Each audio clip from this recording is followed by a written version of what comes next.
Hey guys, Anthony, Full Before Diesel. Hopefully this will just be a quick one. I just want to tell you about this because I'm going to have a series of short videos, hopefully short, that tell you about big problems, okay? So just kind of silly or stupid little things that have happened that have either cost people a little bit or mainly a lot of money into the four figures. So in this picture, what can you see? You got a few things in the picture. You got the airbox, you got the aftermarket ARB compressor mounted there, whatever. What we're looking at is behind the compressor. See the airbox, how it's got a bit of muddy water flicked up there?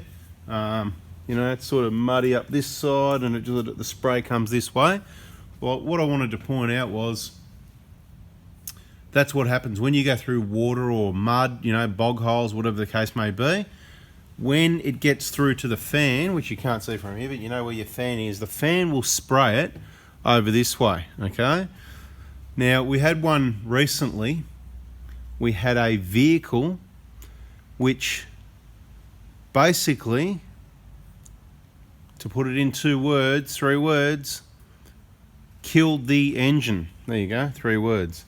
What happened was, he went through a bog hole which maybe wasn't that deep. I'm not really too sure how deep it was, but the key problem was, okay, so there was a battery here, and obviously the mud and water was able to push up here, but look, once you get into it, your fan's throwing it all up in here, right?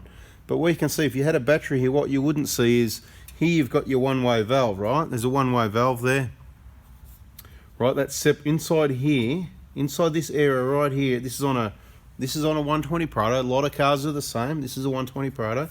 There's a chamber in here. This is the outside part, obviously, and there's an inside, and in between, it's what's called a pre-spinner, right? And what happens, it spins up the air, and the air, it throws any water and dust, it separates it here so it doesn't get to your air filter, which is why it's important to have it there. But where it goes out this little area in the bottom, and this little thing, it's quite easily removable. I'm going to show you how to remove it. This is fitted correctly, this one. You just gently twist it like this, and it comes off as simple as that. So we're going to take that one off. I'll show you what it looks like. Obviously, when the cars are new, it's nice and tight. See that? It's nice and tight and it's closed. And with the induction of the engine, it would possibly even suck shut like that, nice and tight, the way you like it. But as they get older and messed around with, they can sort of end up a little bit like that, a little bit open, or some of them maybe even worse. Some of them can be quite butchered up. I haven't seen that many, but obviously we like it when it's nice and fresh and tight like that. So what we want to do is, if you see it that it's torn or damaged or anything like that, you want to toss it away and get yourself a new one. Okay, now I'm not sure if you can buy these separately. Knowing Toyota parts, probably not. You've probably got to buy a whole airbox. So you've got a problem. I don't like blocking them up, as I've mentioned before in other videos, because then it can't do its job. This is just going to fill up. What a lot of people do when they fit a snorkel, they just stuff silicone down in there and block the hole completely. What's going to happen then, it's all just going to push through. It's going to block up in here, and it's all just going to push through and be in the bottom of your airbox. Any water that gets into your snorkel, instead of draining out this one-way valve, it may get to the bottom of the airbox and drain out there if you haven't blocked those holes as well. If you block those as well, of course, it's got nowhere to go and it's slowly just going to fill up. Now, the key thing I wanted to show you about, so it was avoiding disaster. I just wanted to show you the condition, what it should look like. Worth taking off every now and then, giving it a clean out. If you get enough water through there, it'll actually sort of wash itself out, which you can see there's been water there. That's why you can see the dirt and the dust, and it's kind of set there. Otherwise, it would all just fall out. Now, some's going to come out, but you can see that layer there. It's just been sort of a little bit set by water, so you can wash that out if you like, blow it dry. Anyway, when you refit it, it doesn't go this way with that part facing forward. It goes this way with that facing backwards, okay? Just to be clear. I like it in normal functioning condition. So you put that facing backwards. I know you can't see what I'm doing, but I'll kind of try and show you. So you need to twist it in a position. There it is, not locked, okay? So you can see it's just sitting there. You just push it up and then twist it like that till it goes click, right? It's just really easy, it's really easy off and on. Now, if you fit it around the wrong way, they can be harder to fit and remove again. The key thing, this wasn't fitted properly. I don't know what happened, who worked on it, who put it on last, or maybe they let's see if we can do this. Let's see if we can have it sideways a little bit. When one side's hooked in, it'd be pretty hard to get it wrong. But look, it wasn't fitted, so that leaves the bottom of the airbox open. Now, it wasn't the height of the water that got to it, and I'd suggest that if you're in water that deep that you had water sitting up here, you're in a bit of trouble anyway, because if you take that through to the side of the vehicle on the 120, it's higher than the top of the plastic trim. I've explained how boats work and how cars work like boats and whatever before, so we won't go into that one in this video. But with that small amount of water or muddy water being thrown this way, up this way, as you can see from the fan, all right, being thrown this way, and you've got the, you're going through a bog hole, panic, and you got your foot down. So you got a bit of, you're probably in low range too, so you got some revs up and a bit of an induction roar. It's sucking what it can, including in this hole here that's wide open. Instead of being sucked shut, as I demonstrated, it's wide open. And any moisture in that area that's splashing or getting thrown by the fan is going to get sucked straight into that airbox.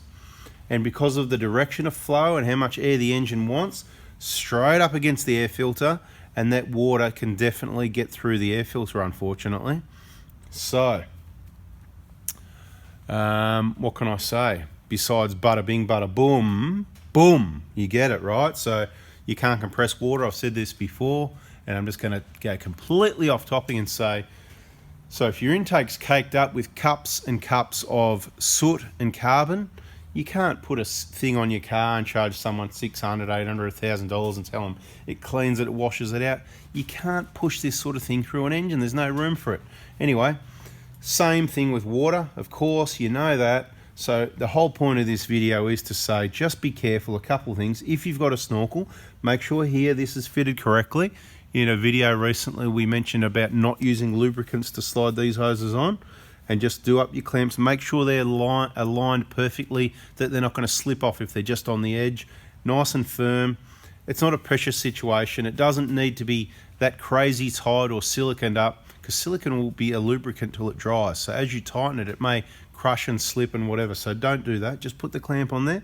Make sure it's firm enough, but just check it every now and then. Make sure it hasn't fallen off, okay? Just in case. Check this. It's not going to fall off on its own. It's more if someone hasn't fitted it correctly. You've got to check these things. That's part of service, to check these sorts of things. It is hard. The point I'm doing it, it's to tell you about them. With your extra battery there, you can't see that. You can't even get to it to maintain it. So your easiest way is either take your battery out. If that's too much hassle, then you can take the lid off your airbox, unbolt your whole airbox. There's 4 bolts in the bottom of this base, and you can take that off. Obviously, you have to undo some clamps and other bits and pieces over here, and get that off. Empty it out, clean it out, make sure it's fitted correctly before you put it back on, because you don't want a situation where you're out there and you're getting water up into here and bada bang, just bada bang, right? So that's what it's about, guys. Just letting you know that you do need to check these things. Be aware of that one. There'll be more information coming. You know the deal. Even if you're doing a lot of your own service, you should probably get it to someone that knows these vehicles well, at least probably maybe once a year. Just to have a look over, even if they're not doing a lot of work on it for you, just to run an expert eye over the vehicle. All right, guys, thanks for watching. You know the deal. Thumbs up, subscribe. More videos coming soon. See ya.